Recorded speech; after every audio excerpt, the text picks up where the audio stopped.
الشیطان الرجیم بسم اللہ الرحمن الرحیم سبحان الذی اسریٰ بعبدہ لیلا من المسجد الحرام الی المسجد الاقصی الذی بارکنا حولہ لنریہ من آیاتنا انہ هو السمیع البصیر صدق اللہ مولانا العظیم۔ محترم المقام جناب علامہ حافظ امتیاز علی صاحب اور معزز خواتین و حضرات، اللہ کا شکر ہے جس کی توفیق سے اور نبی کریم صلی اللہ علیہ وآلہ وسلم کے نان پاک کے تصدق سے ہم ماہانہ درس قرآن کے سلسلہ میں جمع ہوئے ہیں، اور آج کا جو موضوع ہے وہ نبی اکرم صلی اللہ علیہ وسلم کی معراج پاک کا ہے۔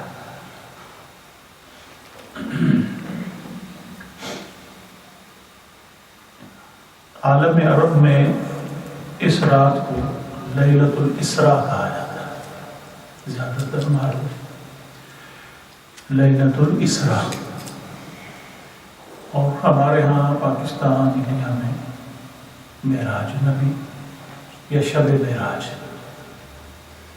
محدثین نے ہمیشہ ان کو اکٹھا لکھا ہے، لیلۃ الاسراء والمعراج، اکٹھا بھی یوز ہوتا ہے، لیلۃ الاسراء والمعراج۔ سورہ بنی اسرائیل جو ہے قرآن پاک میں 15واں پارہ سے شروع ہوتا ہے، تو سورہ بنی اسرائیل کا دوسرا نام الاسراء بھی ہے، سورۃ الاسراء، وہ اسی لفظ کی وجہ سے ہے، جیسے سبحان الذی اسریٰ بعبدہ۔ ہم چند بنیادی چیزیں آج کے اس کے موضوع کے حوالے سے ذکر کریں گے۔ یہ اتنا طویل موضوع ہے کہ کئی ہفتے کئی مہینے بھی گزر جائیں تو معراج نبی صلی اللہ علیہ وسلم کا موضوع کا احاطہ نہیں ہو سکتا، حضور کی کسی شان کا بھی احاطہ نہیں ہو سکتا۔ سب سے پہلے آپ کو یہ چیز جاننا ضروری ہے کہ حضور نبی اکرم صلی اللہ علیہ وسلم کا سب سے بڑا معجزہ وہ کیا ہے؟ حضور کا سب سے بڑا معجزہ چاند توڑنا نہیں ہے، چاند کے 2 ٹکڑے کرنا۔ ظاہراً یہ بڑا اپنے کوانٹم کے اعتبار سے، اپنی امپورٹنس کے اعتبار سے کہ ایک ہستی مکہ شریف کے سرزمین پر ہے اور یوں انگلی اٹھاتی ہے تو چاند 2 ٹکڑے ہو جاتا ہے، اور وہ ساری کائنات میں ہر کوئی دیکھتا ہے، پھر انگلی ہلاتی ہے تو وہ جڑ جاتا ہے۔ دیکھنے میں یہ معجزہ بہت بڑا لگتا ہے، مگر سب سے بڑا معجزہ نبی کریم صلی اللہ علیہ وسلم کا قرآن پاک کا ہے۔ یہ ایک لیونگ میریکل ہے۔ قرآن پاک جتنے بھی معجزات اللہ تبارک و تعالیٰ نے کائنات میں کسی بھی نبی کو دیے اور سرکار کو جتنے بھی دیے، ان میں سب سے بڑا معجزہ وہ قرآن مجید کا ہے، اور یہ ہر دور کے لیے ہے، قیامت تک رہے گا۔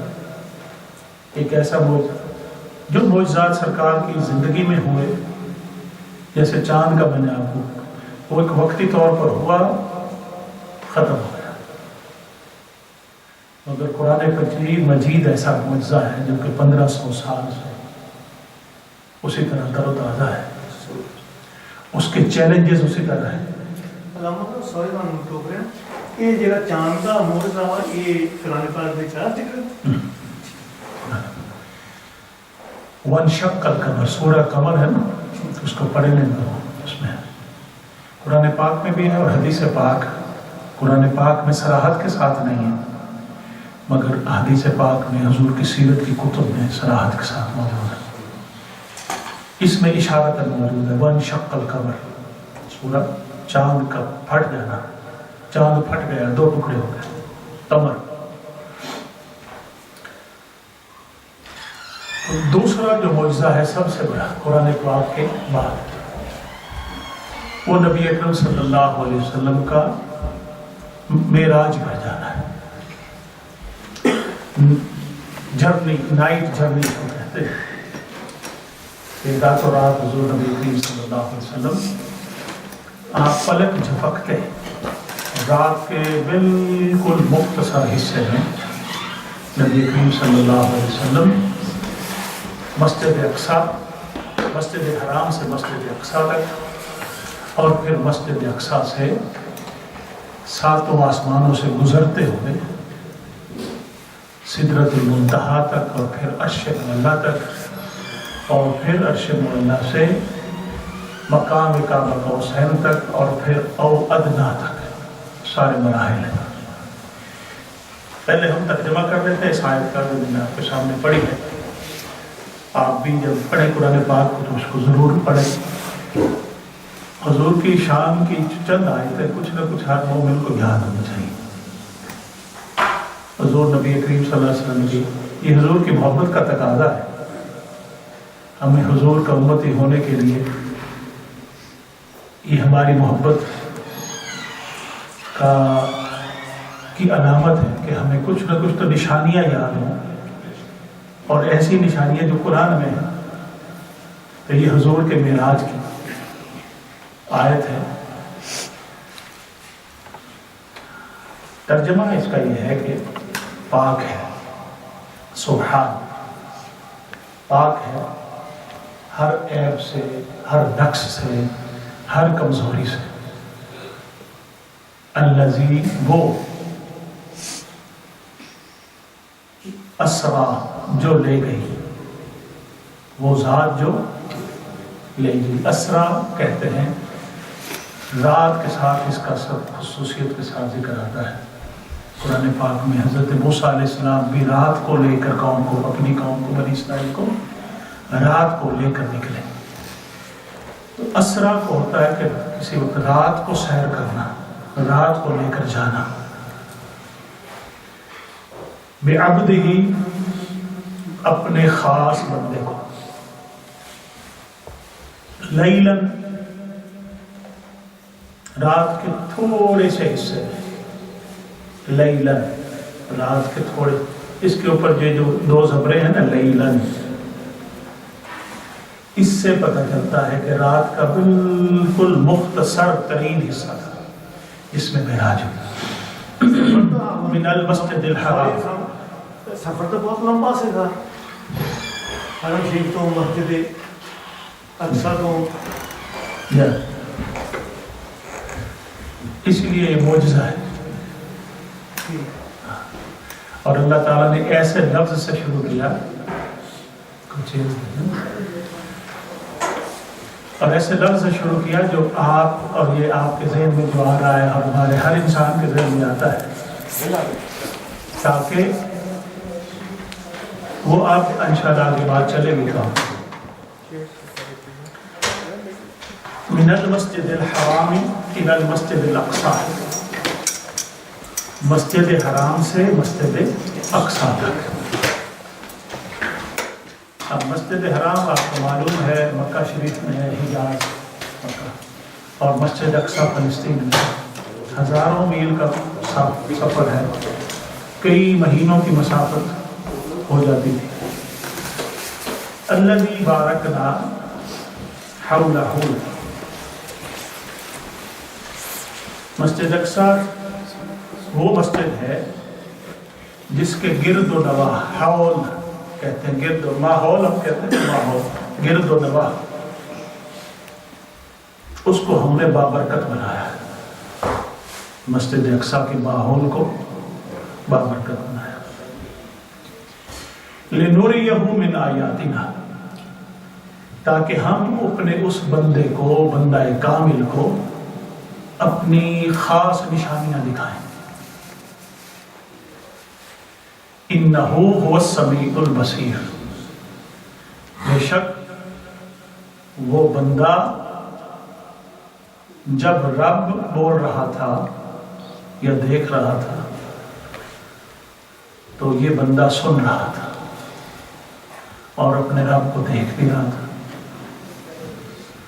اور جب یہ بندہ بول رہا تھا تو رب اس بندے کو سن بھی رہا تھا اور دیکھ بھی رہا تھا. یہ دونوں معنی، یہ اس کا ترجمہ ہے. اب معراج کے 3 درجے ہیں. ایک معراج کا درجہ ہے مسجد حرام سے مسجد اقصی تک. اس کا ذکر قرآن مجید فرقان حمید میں سورہ بنی اسرائیل میں آ گیا.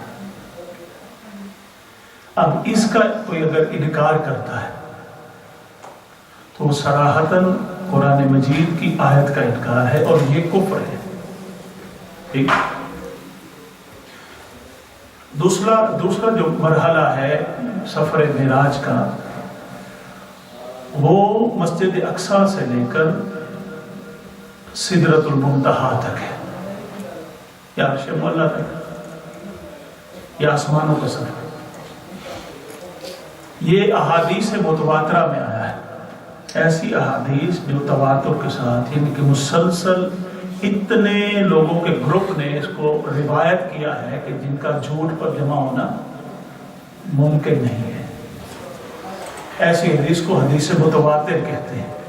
تسلسل کے ساتھ ہر دور میں ایک بڑی جماعت ایسی احادیث کو تواتر کے ساتھ نیریٹ کرتی ہے، روایت کرتی ہے، تو ان کا جھوٹ پر جمع ہونا محال ہوتا ہے.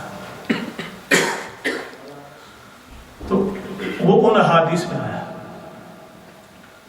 اشارتاً تذکرہ اس کا سورۃ النجم میں بھی آیا ہے، وَالنَّجْمِ إِذَا هَوَى مَا ضَلَّ صَاحِبُكُمْ وَمَا غَوَى. یہ سورۃ نجم کا پہلا جو رکوع ہے وہ سارا حضور نبی پاک صلی اللہ علیہ وسلم کی معراج کے حوالے سے.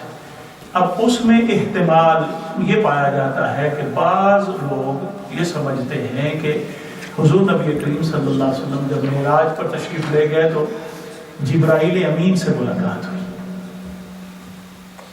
تو انہوں نے جبرائیل کو دیکھا، تو یہ معراج تھی عرش پر جا کر. تو وہ جبرائیل جو دربان مصطفیٰ ہو، حضور کے نبی کریم صلی اللہ علیہ وسلم کے در کا دربان ہو، اور پہلے دیگر جو انبیاء تھے کسی کے پاس 1 مرتبہ جبریل امین حاضر ہوں، کسی کے پاس 2 مرتبہ، کسی کے پاس 10 مرتبہ، کسی کے پاس میکسیمم 2 درجن مرتبہ. اس سے زیادہ نہیں. مگر سرکار کی بارگاہ میں حاضری کا، جبریل امین کی حاضری کا تصور یہ تھا کہ 23 سال حضور کے اوپر وحی نازل ہوتی رہی. 23 سال کا عرصہ کم و بیش، اور جبریل امین 24,000 مرتبہ حاضر ہوئے. جبریل امین 24,000 مرتبہ. لگتا ہے کہ واپس بھی نہیں جاتے تھے، ادھر ہی رہتے تھے، بس صرف جب رب نے بلایا آ کے وہی لے جاؤ. تو جبریل امین کو وہ ہمارا آج کا موضوع نہیں ہے. اس میں بھی اشارت اس کا ذکر ملتا ہے کہ نبی کریم صلی اللہ علیہ وسلم قسم اس ستارے کی جو وہ بلندیوں پر طلوع ہوا. اس میں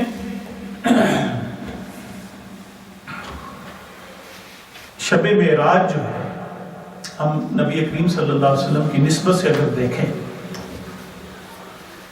3 راتیں بڑی مشہور ہیں. ایک شب معراج ہے، شب میلاد ہے نبی کریم صلی اللہ علیہ وسلم، اور تیسری ان کے ساتھ اگر کمپیئر کریں تو شب قدر ہے. 3 معروف راتیں ہیں، شب میلاد، شب معراج اور شب قدر. 2 راتیں ان میں 2 راتیں ان میں سے امت کے لیے خاص ہیں، جو امت کے لیے فضیلت کا باعث ہے، جو امت کے لیے بخشش اور عظمت اور تمکنت کا باعث بن سکتی ہے۔ جیسے شب قدر ہے، تو شب قدر میں اگر ہم جاگیں تو وہ ثواب کے اعتبار سے، اجر کے اعتبار سے وہ انسان کو بلند کر دیتی ہے۔ اس کو شب قدر کہتے ہی اس لیے ہے کہ اس میں ہر عمل قدر والا ہو جاتا ہے، ہر عمل مقبول ہو جاتا ہے، اور اتنا مقبول ہوتا ہے کہ جس کو وہ لمحہ نصیب ہو جائے تو وہ انسان بھی قدر والا ہو جاتا ہے۔ شب قدر تو یہ بھی حضور کے صدقے سے امت کو تحفہ ہے، یہ پہلی امتوں میں نہیں تھا۔ دوسری ہے شب میلاد، یہ بھی امت کے لیے تحفہ ہے۔ نبی کریم صلی اللہ علیہ وسلم کا اس دنیا میں تشریف لانا جمیع انسانیت کے لیے، تمام مخلوقات کے لیے رحمت ہے، اور بالخصوص حضور کی اپنی امت کے لیے، ہمارے لیے سرکار کا وجود رحمت ہے، جیسے آج سے 1400-1500 سال پہلے صحابہ کرام کے لیے تھا، ہمارے لیے بھی ہے اور یہ قیامت تک رہے گا۔ تو میلاد النبی صلی اللہ علیہ وسلم ہم اس لیے سیلیبریٹ کرتے ہیں کہ سرکار اس دنیا میں تشریف لائے اور پوری انسانیت کے لیے فائدہ اور رحمت ہوئی۔ اس کا فائدہ دونوں راتوں کا، شب قدر کا بھی اور شب میلاد کا بھی فائدہ امت کو ہوتا ہے، اور شب معراج جو ہے اس کا جو فائدہ ہے اور اس کی جو خوشی ہے، اس کی جو سیلیبریشن ہے، وہ خالصتاً نبی کریم صلی اللہ علیہ وسلم کی ذات کے لیے، حضور کی ذات کے لیے، کہ حضور نبی اکرم صلی اللہ علیہ وسلم کو اللہ تبارک و تعالیٰ نے اس دنیا میں، اس کائنات میں اپنی سر کی آنکھوں سے اس دنیا سے نکال کر اپنے مقام پر بلا کر حضور کو اپنا دیدار عطا کیا، اور یہ حضور کی بے شمار، حضور کو نعمتوں سے اللہ نے نوازا ہے، مگر ساری نعمتوں سے بڑھ کر نعمت رب کا دیدار ہے۔ اس لیے یہ دوسرا سب سے بڑا معجزہ ہے، دوسرا سب سے بڑا معجزہ۔ معجزہ کہتے ہی ایسے ہیں، اس چیز کو کہتے ہیں جو خلاف عادت ہو، ان یوزول ہو، ٹھیک ہے؟ خلاف عادت ہے، جیسے میں پانی پڑا ہے تو پانی، یہ عادت ہے، ہاں یہ روٹین میں ہے، بھوک لگی کھانا کھائے، تو خلاف عادت ہی ہے کہ سورج ہر روز جو نکلتا ہے مشرق سے نکلتا ہے، مغرب میں غروب ہو جاتا ہے۔ خلاف عادت کیا ہوگا کہ یہ مغرب سے نکلا ہے، سورج مغرب سے نکلا ہے، یہ معجزہ ہو، یہ انیچرل چیز ہو۔ تو اس لیے نبی کریم صلی اللہ علیہ وسلم کو اللہ تبارک و تعالیٰ نے یہ شب معراج، تو میرے یہ ساری بات کرنے کا مقصد یہ تھا کہ اس رات کو بھی ہمیں لائٹ نہیں لینا چاہیے۔ یہ رات اپنی امپورٹنس کے اعتبار سے بہت اہم ہے، کہ اگر محترم منظور احمد صاحب کی بچوں کی خوشی ہو یا یہ حج پہ جائے، ان کے لیے ایک سعادت کی بات ہے، یہ آپ میں سے کوئی، تو میں جا کر ان کو مبارک دوں، ان کی خوشی میں خوش ہوں، یا جو بھی دوست جائیں ان کو مبارک دینے کے لیے، تو ان کی خوشی کو دوبالا کر دیں گے نا، یہ محسوس کریں گے کہ انہوں نے یہ میرے لیے اعزاز ہے، اور سارے دوست میرے لیے مبارک خوشی میں خوش ہوئے ہیں۔ کسی کا، آپ کے پڑوسیوں کا بیٹا ہو اور آپ مبارک ہی نہ دیں تو وہ اچھا جانیں گے آپ کو، نہیں نا؟ پڑوسی ہونے کے اعتبار سے، دوست ہونے کے اعتبار سے، رشتہ دار ہونے کے اعتبار سے تو حق ہے، فرض ہے کہ آپ ان کی خوشی کو سیلیبریٹ کریں، اس میں شریک ہوں۔ اگر نہیں ہوں گے تو وہ ہو سکتا ہے شکوہ نہ کریں، مگر دل میں تو محسوس کریں گے نا۔ اچھا، یہ میں نے ایک مثال دے دی۔ اب نبی کریم صلی اللہ علیہ وسلم ان چیزوں سے پاک ہے، مگر وہ ہمارے آقا و مولا ہیں، ہمارے آقا یہ نعمت ہیں، ہمارے وہ محبوب ہیں، ہمارے نبی ہیں، ہمارے رسول ہیں، اور ہم ان کے ادنا امتی ہیں، اور ہمارے آقا کو، ہمارے نبی کو اللہ نے جو سب سے بڑی خوشی دی ہے وہ اپنا دیدار ہے، اپنی ملاقات کا شرط ہے، جو کائنات میں اس دنیا میں کسی کو دینا ممکن نہیں۔ کوئی ہستی رب کا دیدار اپنی ان آنکھوں سے نہیں کر سکتی، یہ پاسبل نہیں ہے، ٹھیک ہے، مگر حضور کو ہوا۔ اللہ تبارک و تعالیٰ نے یہ اعزاز سرکار کو دیا، اس لیے معراج النبی کی سیلیبریشن جو ہے وہ حضور کی خوشی میں خوش ہونا ہے، حضور کی خوشی کو سیلیبریٹ کرنا ہے۔ یہ ایک قسم کا ایک امتی کا ادنا سا تحفہ ہے، سرکار کی بارگاہ میں ہدیہ تبریک ہے، ہدیہ تبریک، مبارکبادی ہے۔ اب اس پہ کافی سارے پہلو ایسے ہیں جس پر ہم آج ممکن نہیں کہ بات ہو سکے، مگر تھوڑا سا اب ایک اور بات آپ یہ بھی ذہن نشین کریں، یہ جو جتنا بھی معراج کا سفر تھا، معراج کا جتنا بھی سفر مسجد حرام سے لے کر مسجد اقصی تک، اور پھر آسمان کی بلندیوں تک اور عرش معلیٰ تک، اور ایسی جگہ پر جہاں جگہ بھی نہیں تھی، ایسا مکان جو لامکان تھا، یہ سارے کا سارا سفر نبی کریم صلی اللہ علیہ وسلم کا جسم اور روح کا اکٹھا تھا، جسم اور روح کا۔ یہ ذہن میں آئے کہ یہ سرکار کی روحانی معراج تھی تو یہ ممکن نہیں، پھر یہ معجزہ نہیں رہتا۔ روحانی معراج کیا ہوتی ہے کہ کوئی بندہ خواب دیکھے اور خواب میں وہ جنتوں کی سیر کرے، اللہ کی نشانیاں دیکھے، رب کا دیدار کرے خواب میں، اسی کو روحانی معراج کہتے ہیں۔ یہ کبھی نہیں ہوتا کہ بندے کا جسم اسی دنیا میں رہ جائے اور روح نکل کر سیر کر کے واپس آ جائے، اس کو موت کہتے ہیں۔ روح کا جسم سے جدا ہو جانا یہ دوسرا عمل ہے، ایسا پاسبل نہیں۔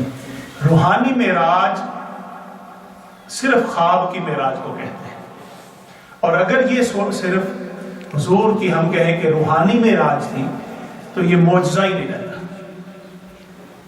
دوسرے علماء صاحب جب قرآن پاک دس رہا وا کہ حضور گئے نکال دی تو کوئی صحیح بات، بالکل صحیح بات۔ تو یہ اور جو روحانی معراج ہے، منامی خواب کے ذریعے دیکھنا، یہ تو بڑے بڑے اولیاء کو بھی نصیب ہوتی ہے۔ اس دنیا میں اولیاء کرام، صلحاء کرام کو اللہ تبارک و تعالیٰ کا دیدار تک نصیب ہوتا ہے خواب میں۔ وہ اپنی مجاہدات، محنت اور محبوبیت کے اس مقام پر ہوتے ہیں، وہ جنتوں کی جب وہ قرآن پڑھتے ہیں اور وہ اس مقام پر ہوتے ہیں روحانی طور پر، ان کے سامنے وہ قرآن کے سارے جنتوں کے مناظر سامنے آتے ہیں، اللہ کی صفات اور تجلیات کو سامنے آتے ہیں۔ تو اگر اس کو صرف یہ کہا جائے کہ یہ روحانی یا منامی معراج ہے تو یہ غلط ہے۔ نبی کریم صلی اللہ علیہ وسلم کی معراج یہ جسمانی تھی، اور مسجد حرام سے لے کر جہاں جہاں تک سرکار گئے ہیں آپ کا جسد انور ساتھ رہا ہے۔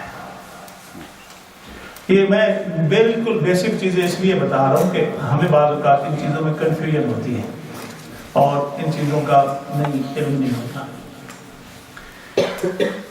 اب نبی کریم صلی اللہ علیہ وسلم جب معراج النبی صلی اللہ علیہ وسلم کا یہ سفر شروع ہوتا ہے اور مسجد حرام سے مسجد اقصی تک پہنچتے ہیں، ایک سواری کا نام آپ نے سن رکھا ہے اس سفر میں، جی براق، سواری کا لایا جانا۔ یہ سواری کا لایا جانا ہی اس بات پر دلیل ہے کہ حضور نبی پاک صلی اللہ علیہ وسلم اپنے جسم انور کے ساتھ تشریف لے جانا۔ اگر روحانی ہوتی تو براق لانے کی ضرورت نہ ہوتی، اس چیز کی دلالت ہے۔ اور دوسری دلالت براق کی یہ ہے کہ براق نبی کریم صلی اللہ علیہ وسلم کی خدمت میں پیش کیا گیا ہے۔ اب سرکار کی جو روحانی طاقت ہے اور حضور کی جو جسمانی اور روحانی طاقت ہے، براق اس کا کہیں بھی مقابلہ نہیں کر سکتا۔ اس کی طاقت، سرکار کی طاقت کہیں زیادہ ہے۔ اور اللہ تعالیٰ بھی چاہتا تو نبی کریم صلی اللہ علیہ وسلم کو براق کے بغیر ہی معراج پر لے جاتے تو اوپر ہی اٹھا لیتے، ممکن تھا نا، مگر براق بھیجا۔ اس لیے امت کے لیے سبق ہے کہ حضور نبی کریم صلی اللہ علیہ وسلم اس دنیا میں ہے، اور یہ دنیا کیا ہے؟ ریزننگ اور عالم اسباب ہے، اور اس سفر کو حضور نبی کریم صلی اللہ علیہ وسلم کے لیے عالم اسباب سے کرنا تھا، اور سواری اس لیے بھیجی گئی تاکہ نبی کریم صلی اللہ علیہ وسلم اسی تدبیر کے ساتھ، جس تدبیر کے ساتھ عام لوگ سفر کرتے ہیں، اسی تدبیر کے ساتھ سفر کیا جائے۔ سواری کیا ہے؟ وہ تدبیر کی طرف اشارہ کرتی ہے، آپ کی پلاننگ کی طرف اشارہ کرتی ہے کہ نبی کریم صلی اللہ علیہ وسلم اس سفر پر بھی گئے ہیں تو انہوں نے اپنے آپ کو اس سے مبرہ نہیں کیا۔ اللہ تبارک و تعالیٰ نے یہاں پر بھی یہ چیز پروٹوکول برقرار رکھا۔ اب نبی کریم صلی اللہ علیہ وسلم جب مسجد اقصیٰ پہنچتے ہیں، اور یہ سفر جیسے میں نے عرض کر دیا بھائی منظور صاحب، سفر تو بہت لمبا ہے، کئی ہفتے لگ جاتے، مگر وہ آنے واحد میں ہو گئے۔ اور براق کہتے ہیں multiple lights, Buraq multiple lights کا نام ہے۔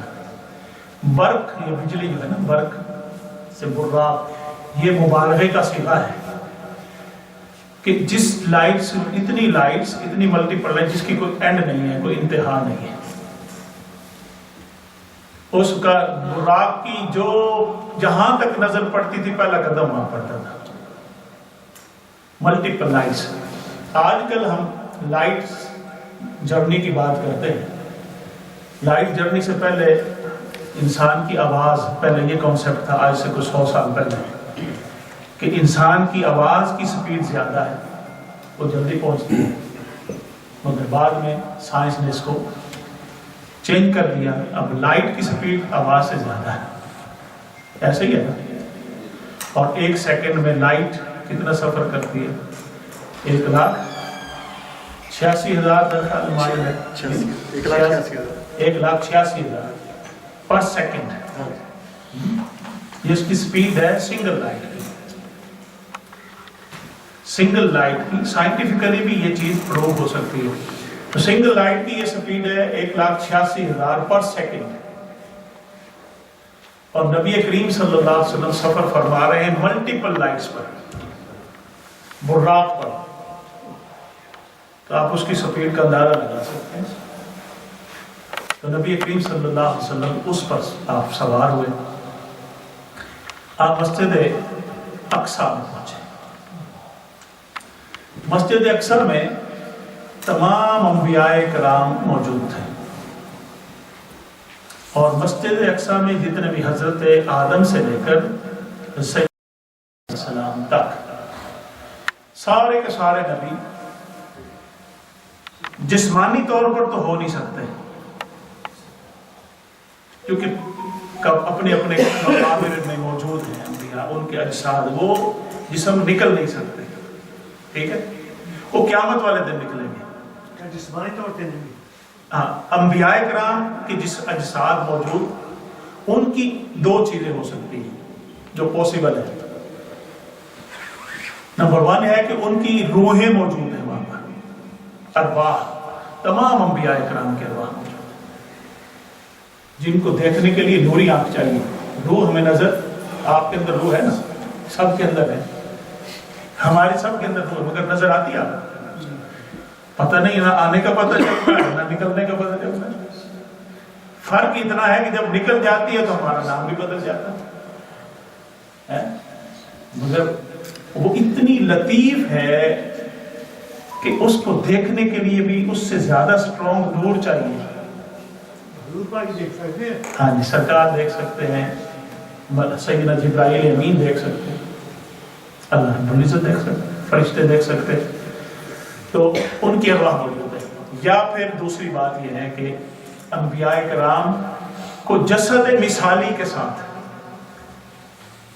ویسے جسد مثالی آپ کو ماڈرن اس میں ٹرم میں اگر عرض کرو تو وہ جیسے یہ اینیمیشن نہیں ہوتی، اوریجنل ہیومن بینگ تو نہیں نہ ہوتے ہیں، مگر یہ آج سارا وہ جسد مثالی، اسی طرح اینیمیشن جتنی بھی ہے وہ ساری کی ساری اس کی ایگزامپلز ہیں۔ جسد مثالی حضرت جبریل امین بھی جب حضرت مریم کے پاس حاضر ہوئے، تشریف لائے حضرت عیسیٰ کی بشارت دینے کے لیے، جی تو وہ جسد مثالی کے ساتھ آئے، تو انہوں نے حضرت مریم کے پاس آئے تو بشرا سویا فتمثل لها بشرا سویا، کہ حضرت جبرائیل نے مثالی جسم، اینیمیٹڈ جسم کے ساتھ وہ ان کے پاس آئے، تو وہ موجود تھے۔ اب یہ موضوع تو کسی اور طرف ہی چلا گیا، اسی کو ہم انشاءاللہ دیکھیں گے۔ تو حضرت نبی تاجدار کائنات صلی اللہ علیہ وسلم، یہ میں عرض کر چکا، وہ جسم کے ساتھ ہیں، ٹھیک ہے، حضور کا جسد انور ساتھ ہے، اور انبیاء سارے ارواح ان کے اجسام موجود نہیں ہیں مسجد اقصی میں۔ اب جب مسجد اقصی میں سارے نبیوں کی روحیں موجود ہیں تو وہاں پر حضور نبی کریم صلی اللہ علیہ وسلم نے ان کی امامت کروائی ہے۔ جبرائیل امین نے اذان پڑھی اور حضور نبی کریم صلی اللہ علیہ وسلم نے ان سارے نبیوں کی امامت کروائی اور اپنے جسد انور کے ساتھ، اپنے جسم پاک کے ساتھ کروائی۔ اب آپ نے یہ میں نے اس لیے عرض کیا یہ بات کہ حضور نبی اکرم صلی اللہ علیہ وسلم اپنے جسم پاک کے ساتھ امامت کروا رہے ہیں، اور سارے نبیوں کی روحیں جو ہیں، جو کہ نور ہے، جو کہ اور نبیوں کی روح ملائکہ کے نور سے کہیں زیادہ بلند تر ہے، ان کا نور زیادہ منزہ، پاک ستھرا، زیادہ طاقتور ہے فرشتوں کے نور سے۔ فرشتے نوری مخلوق ہے، روح بھی نور ہے، اور انبیاء کی روح ایسا نور ہے جو کہ رب کی تجلیات کو اپنے اندر سمو لیتی ہے۔ حضرت موسیٰ کی روح رب سے کلام کرتی ہے، تو اب وہ ساری ارواح پیچھے ہیں اور حضور کا جسد انور آگے ہے۔ اس کی کیا حکمت ہے؟ اس کی حکمت بے شمار حکمتیں ہیں، مگر ایک حکمت یہ ہے کہ نبی کریم صلی اللہ تعالیٰ نے یہ اعلان فرما دیا کہ میرے مصطفیٰ کی جو بشریت ہے، حضور کا بشر ہونا، حضور کا انسان ہونا، وہ نبیوں کے نور سے بھی برتر ہے،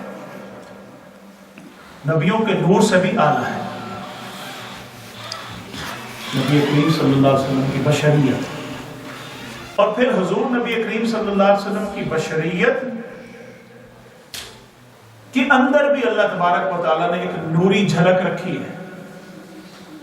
حضور کی بشریت نہ صرف اس نور سے بلند ہے، بلکہ حضور نبی اکرم صلی اللہ علیہ وسلم کے بشر ہونے میں، انسان ہونے میں بھی اللہ تبارک و تعالیٰ نے اتنی لطافت رکھی ہے، اتنا ستھرا آپ کا جسد انور ہے کہ آپ دیکھیں گے اس کے اندر بھی اللہ تبارک و تعالیٰ نے نور کی جھلک رکھی ہے اور نور کی آمیزش رکھی ہے۔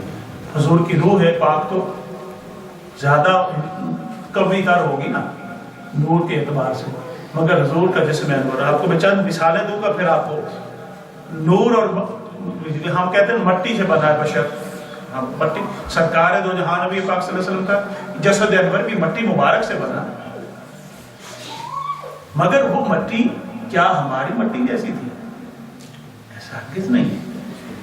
وہ حضور کا جو خمیر ہے مٹی کا، اس پر تو سارے نبیوں کی روحیں سجدہ ریز ہے نا اس کے سامنے، اس کی پاکیزگی کا عالم کیا ہے، لطافت کا عالم کیا ہے۔ وہ یہ ہے کہ حضور کے جو بشری پیکر ہے اس کے اندر آپ دیکھتے ہیں کہ حضور چلتے ہیں جسم کے پاک کے ساتھ، عام انسانوں کی طرح چل رہے ہیں، یہ بشر چل رہا ہے، انسان ہر ایک کا سایہ بنتا ہے، اور نبی کریم صلی اللہ علیہ وسلم کے جسم انور کا سایہ نہیں۔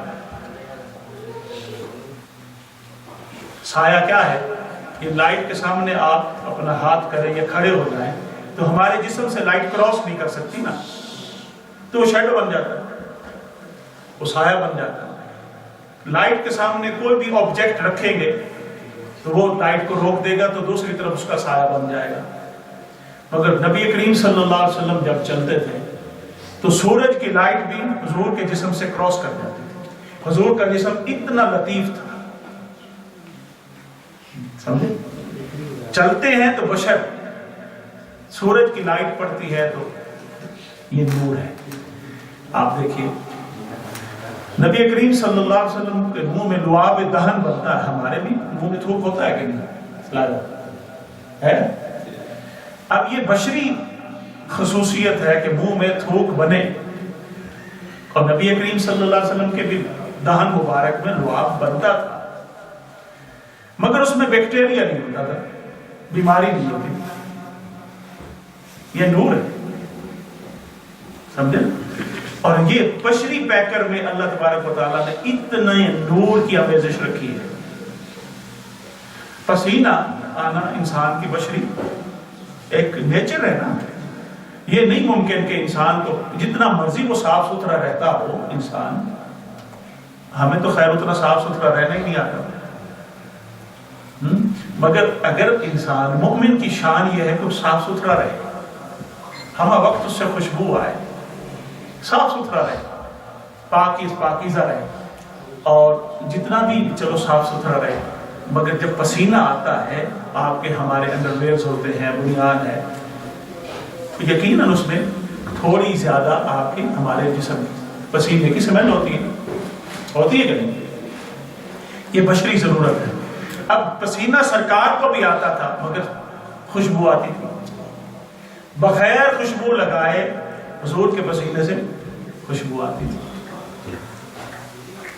تو یہ چند مثالیں میں نے کہ حضور نبی کریم صلی اللہ علیہ وسلم کے بشری پیکر کو اللہ تبارک و تعالیٰ نے اتنا منزہ اور مطہر بنایا کہ انبیاء کی ارواح بھی وہاں پر سجدہ دے نظر آتی ہے، وہ سارا نبیوں کا نور بھی وہاں پہ جھکا ہوا نظر آتا ہے۔ پھر اللہ تبارک و تعالیٰ نے حضور نبی کریم صلی اللہ علیہ وسلم کے یہ جو ہے نا، اب سفر تو شروع ہو گیا وہاں سے مسجد حرام سے، ابو لہب، ابو جہل اور بڑے بڑے جو کفار اور مشرکین تھے، نبی کریم صلی اللہ علیہ وسلم جب واپس تشریف لا رہے تھے تو ان کو اللہ تعالیٰ کی بارگاہ میں سرکار نے کیا کہ مولا یہ میں نے جا کے اپنی معجزہ بیان کرنا ہے، تو ہر کوئی صدیق اکبر تو نہیں ہوگا نا، ہر کوئی صدیق اکبر نہیں ہوگا، وہاں تو دشمن ہے تاک لگا کے بیٹھے، جنہوں نے چاند کو ٹکڑے دو ٹکڑے ہوتے دیکھا تو انہوں نے کہا اوہ ہو، ان کا یہ ایسا معاذ اللہ جادوگر ہے جس کا جادو صرف زمین پر نہیں آسمانوں پہ بھی چلتا ہے۔ اس طرح کے دشمن بیٹھے تھے نا۔ اب سرکار تشریف لائے، معراج سے ہو کر واپس آ گئے، تو صبح و فجر کی نماز کے بعد آپ نے یہ اعلان کیا کہ میں رات کے بالکل مختصر حصے میں یہاں سے مسجد حرام سے مسجد اقصی تک گیا، اور پھر ساتوں آسمان کراس کر کے عرش معلیٰ، اور پھر اپنے رب کو میں نے دیکھا، ملاقات کی، اور اس دوران ہر طرح کی جو واقعات ہوئے، جہنم بھی دیکھی، جنت بھی دیکھی، انبیاء کرام سے بھی ملاقاتیں ہوئی، وہ سارے احوال بیان ہوئے۔ اس وقت مکہ کی کم از کم 1 ملین کی آبادی تھی، میٹروپولیٹن سٹی تھا، مکہ کی آبادی 10 لاکھ تھی، بہت زیادہ سی، جی مکہ کے، اور ان میں سے صرف 300 لوگ مسلمان تھے، یہ ہجرت سے 1 سال پہلے کا واقعہ نا، 300 لوگ مسلمان تھے اس وقت اتنے نماز پڑھنے کی اجازت ہے کسی کی؟ اس وقت پڑھتے تھے مکہ شریف کے سیل، وہ حضرت عمر فاروق کے ایمان لانے کے ساتھ ہی شروع ہو گئی تھی، تو وہ اب پھر بھی کمزور تھے نا، اتنی طاقت تو نہیں تھی، مگر نبی پاک صلی اللہ علیہ وسلم نے بہت بڑا دعویٰ کر دیا جس سے پورے مکے میں کھلبلی مچ گئی، کوہرام مچ گئی، یہ کیسے ہو سکتا ہے، یہ کیسے ہو سکتا ہے۔ ایک بات تو ان کو یقین تھا کہ نبی کریم صلی اللہ علیہ وسلم نے اپنے 51 برس کی زندگی میں 51 ایئرز آپ بلاد شام یا فلسطین کا آپ نے سفر نہیں کیا۔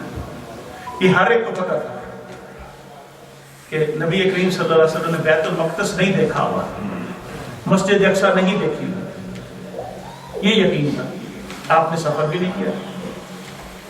تو حضور نے فرمایا کہ میں دیکھ کے آیا ہوں مسجد اقصی، تو انہوں نے کہا کہ یہ تو ممکن نہیں ہے، پاسبل نہیں ہے، کیسے ہو سکتا ہے، کیسے ہو سکتا ہے؟ تو اللہ تعالیٰ نے فرمایا اے ابو لہب، اے ابو جہل اور دشمنان مصطفیٰ اور منکرین معراج، میرے حبیب نے کب کہا ہے کہ میں گیا ہوں؟ میرے حبیب نے یہ کہا ہی نہیں کہ میں گیا ہوں، یہ تو میں کہہ رہا ہوں کہ سبحان وہ ذات لے گئی ہے جو سبحان ہے، جو ہر طرح کی کمزوری سے، ہر طرح کے عیب سے پاک ہے۔ یہ دعویٰ تو میرا ہے اور تم مجھے مانتے ہو۔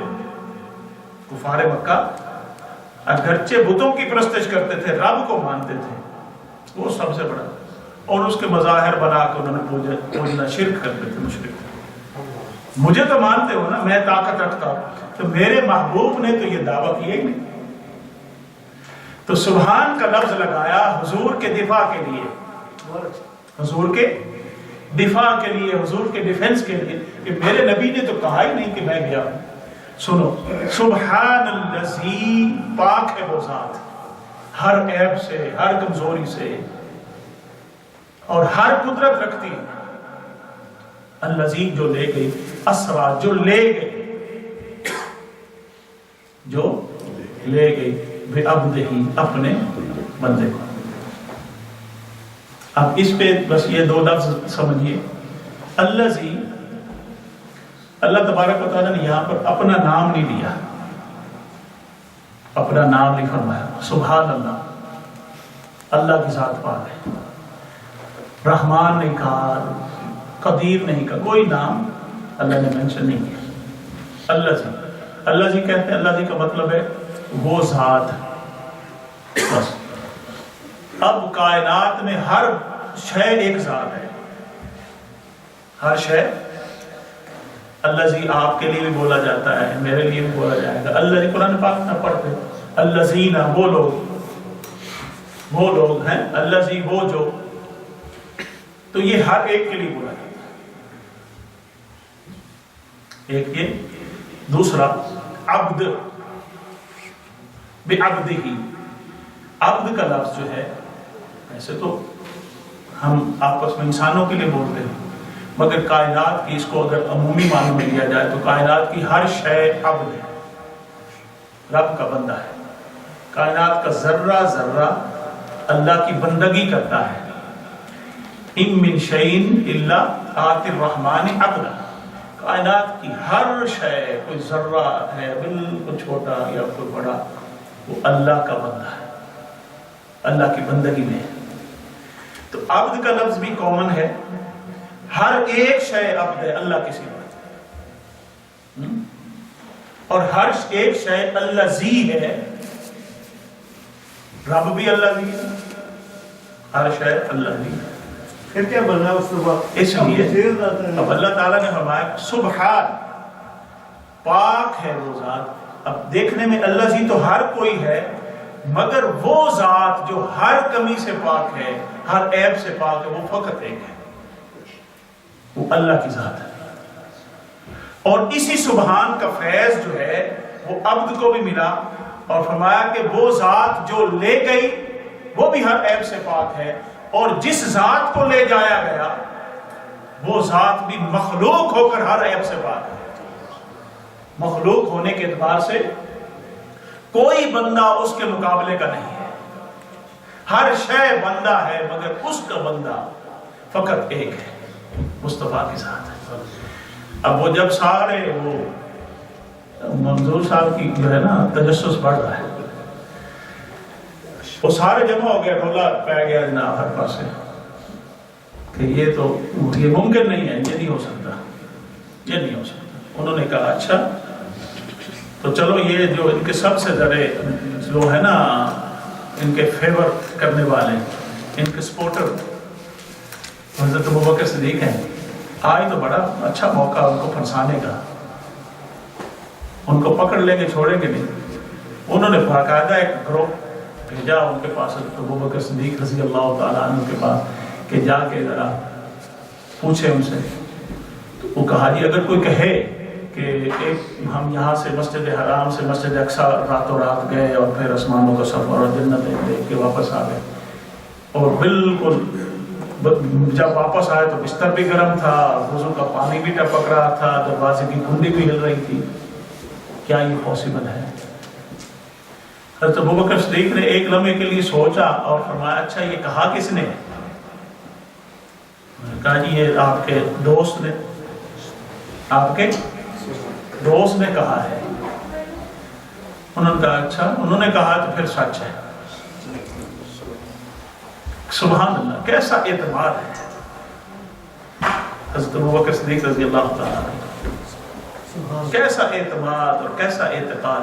کچھ نہیں پوچھا، یہ بھی نہیں کہا اچھا جا کے میں پوچھتا ہوں حضور سے براہ راست پوچھتا ہوں کیا انہوں نے فرمایا، یہ بھی نہیں فرمایا. آپ نے اچھا انہوں نے کہا تو پھر سچ ہے.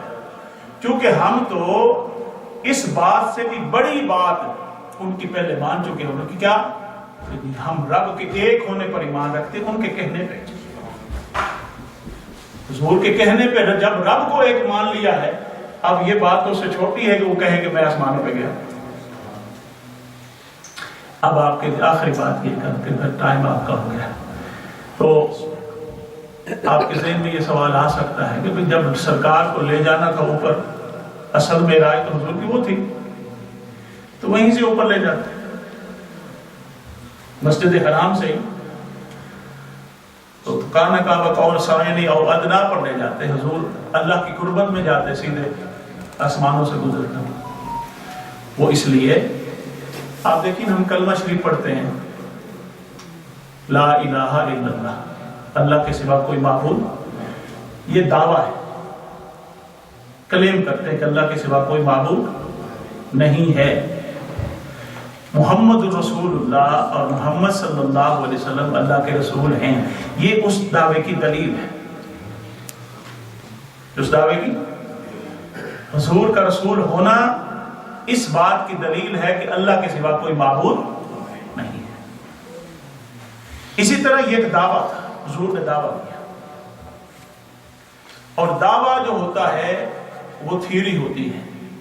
آپ کوئی چیز کلیم کرتے ہیں، ایسی دلیل ہونی چاہیے جو نظر آنی چاہیے، اور دلیل کہتی ہے اسے جو سمجھ آئے. دلیل سمجھ نہ آئے تو کیا دلیل ہوئی؟ دلیل تو ہوتی ایسے کہ جو ماننے والے نہیں ہیں وہ مان جائے اور ان کی سمجھ میں آ جائے، اور دلیل ان کی سمجھ کے مطابق ہو. اللہ تبارک و تعالیٰ نے یہ سفر، اس کی کئی حکمتیں ہیں، مگر ان حکمتوں سے ان میں سے ایک حکمت یہ ہے کہ اللہ تبارک و تعالیٰ نے مسجد حرام سے مسجد اقصیٰ تک کا جو سفر تھا، اس سفر کو دلیل بنایا اگلے سفر کی. چونکہ اگلے سفر کو تو کوئی نہیں جانتا تھا نا، اس سفر کو تو کسی نے دیکھا بھی نہیں کہ آسمانوں پہ کیا ہے، آسمانوں کے ماوراء السماوات کیا ہے، جنتیں کیسی ہیں، جہنم کیسی ہے، رب کے ساتھ ملاقات کا منظر کیا ہوگا. وہ سارا تو کسی کو سمجھ آ ہی نہیں سکتا. وہ سارے کا سارا دعویٰ ہے، اس دعوے پر دلیل بنایا مسجد حرام سے مسجد اقصیٰ کے سفر.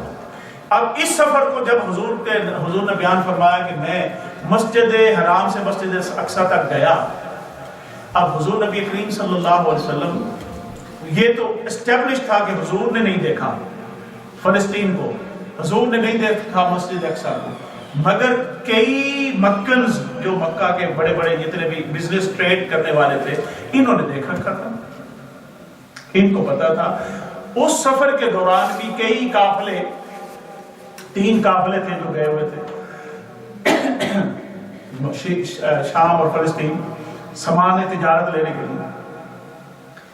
تو جب یہ دعویٰ ہو گیا نا، اور وہ تو شیر تھے کہ اب پوچھیں گے، اب تو پھنسائیں گے، اور ان کو پتا تھا کہ شہر فلسطین کیسا ہے، مسجد اقصیٰ کیسی ہے، مگر جتنا بھی پتا ہو گیا، جتنا بھی کسی چیز کا پتا ہو، آپ ہم یہاں پہ ماشاءاللہ کئی سالوں سے اس مسجد میں آتے ہیں، جی کئی سالوں سے، میں ایسے بس فی البدی اچانک آپ سے پوچھتا ہوں کہ اس مسجد میں کتنی ونڈوز ہیں، کتنے سالوں سے آ رہے ہیں؟ آپ جواب دے سکتے ہیں؟ حتیٰ کہ امام صاحب بھی یہاں کے جواب نہیں دے سکتے۔ کتنے ریڈیٹر لگے ہوئے ہیں، کتنے بیم ہیں، مشکل سوال ہے، ہاں مشکل سوال، کتنے دروازے ہیں؟ اب یہ سوال تو ویسے ہی بندے کے خلاف ہے، عقل چیز کرتی ہے نا، مگر انہوں نے کہا آج پھنسے ہیں تو آج اچھا حساب لے لیں۔ سب نے کہا کہ اچھا آپ گئے ہیں تو پھر آپ بتائیں مسجد اقصیٰ کیسی ہے، اس کے اندر کتنے بیم ہیں، کتنی کڑیاں ہیں۔ آپ کسی بھی بلڈنگ اپنے گھر میں بھی کڑیاں گنتے ہیں، بے وقوف کہیں گے بابا یہ کڑیاں گنتے رہتے ہیں نا، یہ سوال نہیں کی۔ اب سرکار دو جہان نبی کریم صلی اللہ علیہ وسلم سے جب یہ سوالات ہوئے نا مسجد اقصیٰ کی بلڈنگ کے حوالے سے کہ کیسی ہے، کتنے ونڈوز ہیں، کتنے دروازے ہیں، اس کا مشرقی راستہ کیسا ہے، مغربی کیسا ہے، اور یہ ساری چیزیں پوچھی نا، یہ حضور کی بندگی کی شان دیکھیں۔ حضور فرماتے ہیں کہ اتنا مشکل وقت میرے اوپر کبھی نہیں آیا کہ جب میں نے یہ دعویٰ کیا اور لوگوں کو، سارے مشرکین اور دشمنان اسلام اور منکرین معراج تماشا دیکھنے کے لیے اکٹھے ہیں، اور انہوں نے کہا اچھا بتائیے یہ اگر آپ گئے ہیں تو یہ سوالات ہیں بتائیں۔ حضور فرماتے یہ حضور کی بندگی ہے، حضور کی عاجزی ہے۔ حضور فرماتے یہ بہت بڑا مشکل وقت میرے پاس آیا، میرے سامنے آیا، حضور نے اس کا اظہار بھی فرما دیا۔ اور محبوبیت دیکھیے، ایک طرف حضور کی بندگی، سرونٹہڈ، عاجزی، اور دوسری طرف محبوبیت، یعنی اللہ کے ہاں حضور کا مقام۔ اللہ تبارک و تعالیٰ نے فرمایا محبوب گھبراتا کیوں ہے؟ حضور نبی کریم صلی اللہ علیہ وسلم کے سامنے مسجد اقصیٰ اٹھا کے سامنے رکھ دیا، آنکھوں کے سامنے سارے پردے ہٹا دیے۔ حضور یہ احادیث موضوعات متواترہ ہیں جو میں آپ کو شروع میں بیان کر چکا ہوں۔ حضور فرماتے ہیں کہ وہ پوچھتے ہیں کہ ونڈوز کتنی ہیں، میں ونڈوز گنتا اور ان کو بتاتا اتنی ونڈوز، دروازے کتنے ہیں، دروازے گنتا اور ان کو بتاتا اتنے دروازے، کڑیاں بالے کتنے وہ گنتا تو ان کو بتاتا اتنے ہیں، اور کسی کے اندر یہ جرت نہیں تھی انکار کر سکے۔ اور کئیوں نے جا کر ری چیک بھی کیا ہوگا، جی یقیناً وہ بتاتے جاتے رہتے تھے۔ اس کے بعد ان کے پاس کوئی دلیل نہ رہی، اس کو رد کرنے کی کوئی ان کے پاس جرات نہ رہی، مان گئے۔ ماننے سے مراد یہ ہے کہ وہ تو ان کا منہ بند ہو گیا نا، مانا تو وہ مانے تو کوئی نہیں، وہ یعنی کہ ماننا تو یہ ہوتا ہے نا کہ سرکار دو جہاں پر ایمان لے آتے تھے۔ وہ ابو جہل کہتا تھا کہ مجھے معلوم ہے کہ میرا بھتیجا جو ہے نا یہ نبی ہے، میں جانتا ہوں، کُنَّا نَعْرِفُ إِنَّهُ نَبِيٌّ، میں جانتا ہوں کہ یہ نبی ہے، مگر میں اس کو مانتا نہیں ہوں، کہ اگر مان لیا تو پھر ہمیں کون مانے گا؟ سارا چکر یہی ہوتا ہے سرداری کا، چودراہٹ کا۔ اگر بڑے بڑے چودھری کسی بڑے آدمی کی عظمت کے سامنے جھک جائیں یہ بڑی بات ہے، جو نہیں جھکتے کسی کی عظمت کو مانتے وہ ابو جہل کے راستے پہ ہوتے ہیں۔ حقیقی عظمت والا انسان ہو اس کو ماننے میں انسان کی عظمت ہوتی ہے، تو انہوں نے نہیں مانا، مگر اس وقت وہ سارے کے سارے ان کے منہ بند ہو گئے اور وہ حضور نبی. اور پھر اور بھی نشانیاں ہیں. انہوں نے پوچھا ہمارے قافلے گئے ہوئے تھے 3 قافلے, ان کی وہ ساری نشانیاں پوچھی, وہ کہاں کہاں ہیں, یہاں پر کب پہنچیں گے. سفر پہ اگر آپ اس راستے سے آئے ہیں, ایک ہی روٹ تھا, اگر آپ اس راستے سے آئے ہیں اور آپ نے کراس کیا ہے تو ہمارے قافلے ہمارے اندازے کے مطابق چلے ہوئے ہیں, تو ہمیں یہ بتائیے ایگزیکٹ ٹائم اور دن کہ وہ کیسے پہنچے. حضور نے فرمایا کہ تمہارا پہلا قافلہ اتنے بجے پہنچے گا, فلاں دن پہنچے گا, دوسرا یوں پہنچے گا, تیسرا یوں پہنچے گا. جی. اور حضور نے یہ بھی فرمایا کہ میں جب وہاں سے گزر رہا تھا تو جب میرا براق گھوڑا گزرا ہے تو وہاں پہ جو شخص تھا وہ اس کا گھوڑا بھی ڈر گیا اور وہ جو گھوڑ سوار تھا وہ گر گیا. وہ پانی پلا رہا تھا اپنے گھوڑے کو یا کوئی وہاں پہ, وہ گرا اس سے کسی طریقے سے, تو اس کا بازو ٹوٹ گیا, تو چوٹ لگی. تو آئے تو وہ بھی دیکھ لینا. اب یہ ساری حضور نے راستے کی نشانیاں بتا دی, اور قافلہ پہلا بھی پہنچ گیا, دوسرا بھی پہنچ گیا, تیسرا قافلہ. اب یہ ادھر مومنین بیٹھے ہیں, حضور کے غلام, کہ سرکار دو جہاں نبی کریم صلی اللہ علیہ وسلم نے جو فرمایا ہے وہ ہو کر رہے گا, اور ادھر مشرکین مکہ بیٹھے ہیں اس انتظار میں کہ کوئی ایک لمحے کی دیر ہو تو ہم مذاق اڑائیں اور کہیں کہ یہ جھوٹ بولا ہے. معاذ اللہ. جو آخری قافلہ آنے والا تھا نا, اس کو راستے میں کسی وجہ سے ڈیلے ہو گئے, راستے میں کوئی پرابلم ہو گیا تو ڈیلے ہو گئے. اب وہ حضور نے فرمایا تھا کہ سورج نکلنے کے فوراً بعد, سورج نکلے گا تو قافلہ پہنچ جائے گا. اب وہ راستے میں ان نیچرل ان سین جو چیزیں ہوتی ہیں وہ آ گئی. تو وہ اب ادھر مومنین بیٹھے ہیں سورج کے انتظار میں کہ جو ہی سورج نکلے گا تو قافلہ نمودار ہوگا. حضور کی بات تو غلط نہیں ہو سکتی.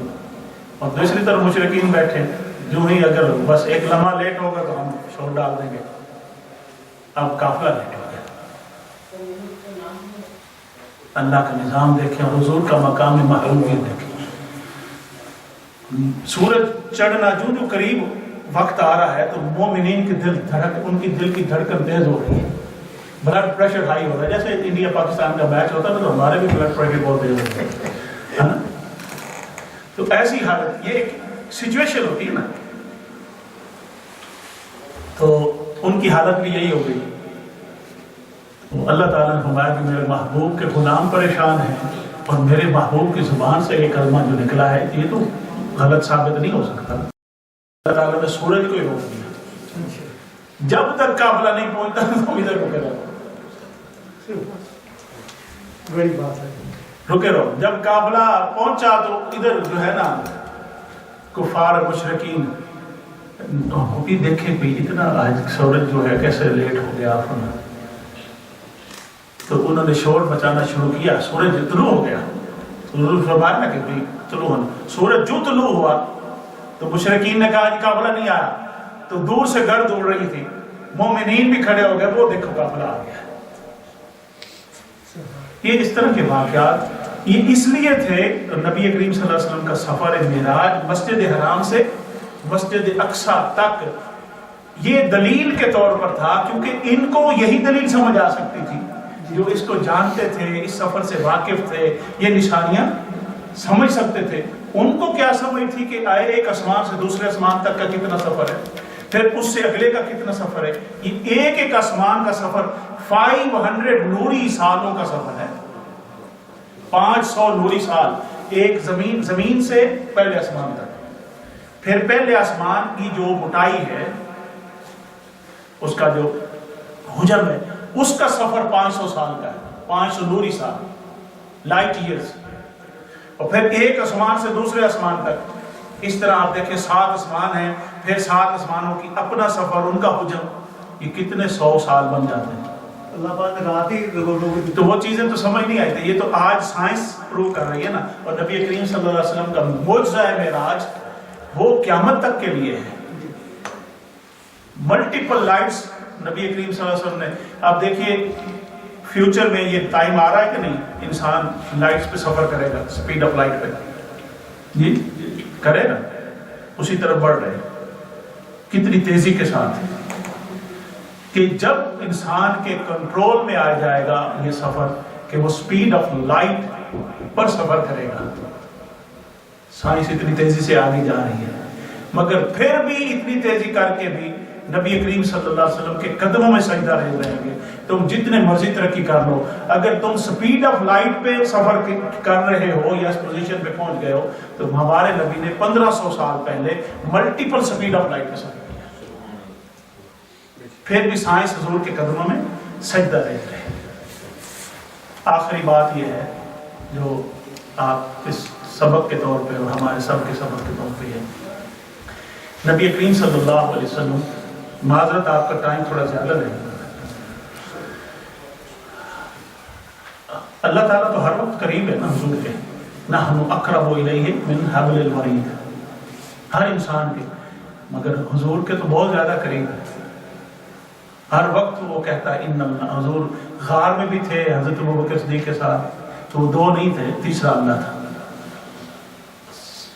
معراج کے سفر میں بھی اللہ ساتھ لے کے گیا. اب وہاں پہ وہ کون سا قرب تھا جو یہاں نہیں تھا؟ سوچنے والی بات ہے نا. اللہ تو ہر وقت قریب ہے, حضور کے قریب ہے, تو وہ کون سا قرب تھا جو وہاں جا کر جب 2 کمانوں کا فاصلہ رہ گیا اور اس سے بھی کم, ایک طرف جلوہ محبوب ہے, دوسری طرف جلوہ خدا ہے. ایک قوس کمان جو ہے وہ بندگی کی ہے اور دوسری قوس جو ہے وہ معبودیت کی ہے.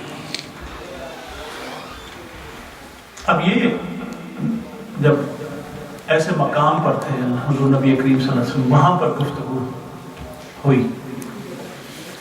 حضور نے عرض کیا التحیات للہ والصلوات والطیبات, کہ میری ساری عبادات وہ جسمانی ہوں, زبانی ہوں, مالی ہوں, مولا ساری عاجزیاں تیرے لیے ہیں,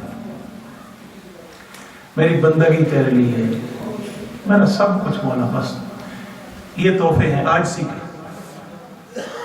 تیری حضور بس یہ لایا ہوں. اللہ تعالیٰ نے فرمایا اچھا السلام علیکہ, اے پیارے حبیب تیرے اوپر سلام ہے. السلام علیکہ ایھا النبی, اے نبی تیرے اوپر سلام ہے. حضور نے فرمایا نہیں,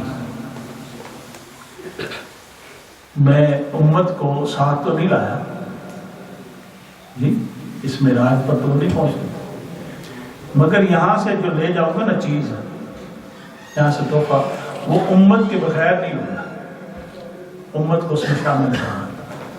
اور عرض کیا السلام علینا, یا اللہ یہ جو تو نے سلام کا تحفہ دیا ہے نا, سلام کا تحفہ, یہ صرف میرے اوپر نہیں, میری ساری امت پر السلام, ہمارے ہم سب پر سلام دیا. وعلی عباد اللہ الصالحین, اور جو نیک صالح بندے ان پر بھی. اب وہ نبی کریم صلی اللہ علیہ وسلم یہاں بھی اللہ کے قریب تھے, مگر یہاں تھے, وہاں کا قرب اور تھا, وہاں کا قرب اور تھا. براہ راست رب کو ان آنکھوں سے سرکار نے جب جلوہ فرمایا, اور وہ جو قرب تھا وہاں والا. حضور نبی کریم صلی اللہ علیہ وسلم جب واپس تشریف لائے نا, تو اللہ تبارک و تعالیٰ نے 2 تحفے دیے. ایک تحفہ دیا نماز کا, وہ ایک آپ کو پتہ ہے کتنی, نماز کا تحفہ دیا, اور دوسرا تحفہ سلام کا, السلام علیکہ, حضور نے فرمایا السلام علینا. ایک تحفہ نماز اور دوسرا تحفہ نماز یعنی صلاۃ بھی پڑھتے رہیں اور سلام بھی پڑھتے رہے۔ تو حضور نبی کریم صلی اللہ علیہ وسلم جب اس دنیا میں واپس تشریف لائے نا، پہلے تو یہاں رہ کر اس کی قربت کا یہاں کے حساب سے نظارہ کرتے تھے۔ اب جب وہاں سے واپس آئے تو حضور نبی کریم صلی اللہ علیہ وسلم جب بھی نماز میں کھڑے ہوتے تو جسم پاک یہاں پہ ہوتا اور آپ کا دل اور روح وہاں پہ ہوتا، اس مقام پر۔ اب یہاں بھی وہاں بنا دیا اللہ تبارک و تعالیٰ نے، یہاں بھی وہاں بنا دیا کہ وہ جلوہ۔ حضرت بلال فرماتے ہیں کہ جب بھی حضور نبی کریم صلی اللہ علیہ وسلم میں اذان پڑھتا اور حضور نبی کریم صلی اللہ علیہ وسلم اذان سنتے تو حضور کے چہرے کا رنگ بالکل بدل جاتا۔ حضور نبی کریم صلی اللہ علیہ وسلم ایسے محسوس ہوتے کہ رب کی بارگاہ میں پہنچ گئے۔ اور حضور نبی کریم سے جب بھی اداس ہوتے تو فرماتے ارحنا یا بلال، اے بلال ہمیں راحت پہنچاؤ۔ اور پھر اذان پڑھتے، پھر نماز ہوتی تو پھر نبی کریم صلی اللہ علیہ وسلم یہاں ہو کر بھی وہاں رہتے۔ اور مسلمانوں کے لیے، مومنین کے لیے فرمایا الصلاۃ معراج المومنین، کہ تمہاری معراج اب اس نماز کے اندر رکھ دی گئی ہے، اگر تم بھی چاہو تو تمہیں بھی یہ نماز اپنی بلندیوں پر لے جا سکتی ہے۔ سارا عمل کرو، ثنا پڑھو، قیام کرو، سورہ فاتحہ، تسبیحات پڑھ کر جب فائنل تشہد پہ بیٹھو نا ادب کے ساتھ، تو وہ جو پورا حصہ دیا ہے نا وہاں کا،